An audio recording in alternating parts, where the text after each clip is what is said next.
you go. It's back to school week here. And as kids head back to school, it's time to say goodbye to those late summer nights and get the kids back into regular sleep routines.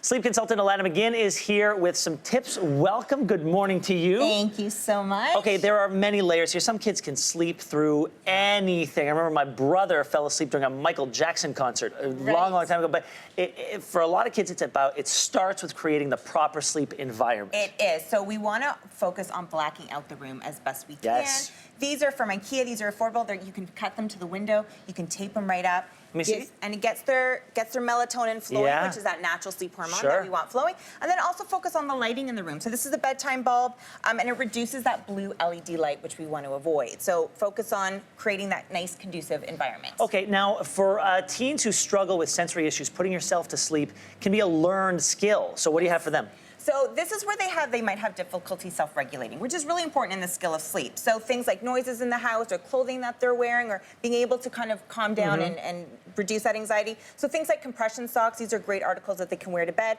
Weighted blankets are gaining their popularity. Talk to me about these weighted blankets. I've seen them on television, I've seen them on Instagram. Why are they such a big deal? What do they offer? What benefits do they offer? So the firm pressure stimulates the nervous system, which affects the nervous system. So that can help reduce the anxiety. So if you want to find one that works for you, and children to adults can use them. For kids, you're looking at about 5 to 10% of their body weight. Adults, you're looking at 10 to 25% of their body weight. This is the Gravid from Wellwise. They have both the 10, the 15, and the 20-pound blanket, so they can work really well. Okay, now sometimes we talk a lot about making sure kids put their technology away before going to bed because that light can affect their sleep cycles. Absolutely. But you're saying that there is a little bit of technology out there that we should be paying attention to because it can help us sleep. That's right. So this is one of my favorite. We were talking about this. This is the Philips Somnio. This is a natural light simulator alarm clock. We're focusing on our teens and tweens. Sometimes it can be hard to get them up in the morning. So this not only works as that digital alarm clock, but then that natural light simulator turns on, which suppresses our melatonin. It's a great natural way to wake up.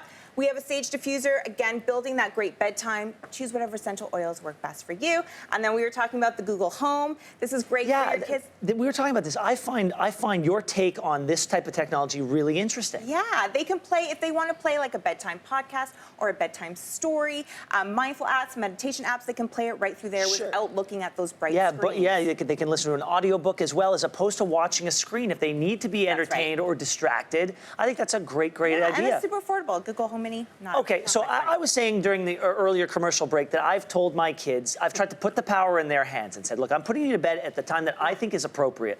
And if you are going to stay up and talk and fool around and then be tired tomorrow, that's on you. Now, I'm sort of making a point with that statement, but there are conversations that we can have, right? There are contracts that we can enter into with our kids in order to sort of get them on board as partners in this attempt to sort of get on a proper schedule, right? And then that's what this is all about. Yeah, make it a family mission. So sit down and have that family sleep meeting. So we have a fun family contract. You can do different clauses, just sleep goals that you want to work towards as a family. And then if you hit all the goals, you can do like a fun little family outing or like something to, work towards. But opening up that conversation, which is super helpful. And there are a number of apps as well. Yes, my two top ones for families, we're looking at Headspace, which is a great family app. It can start with kids as young as 5, so it teaches them guided meditation and mindfulness and mindful breathing.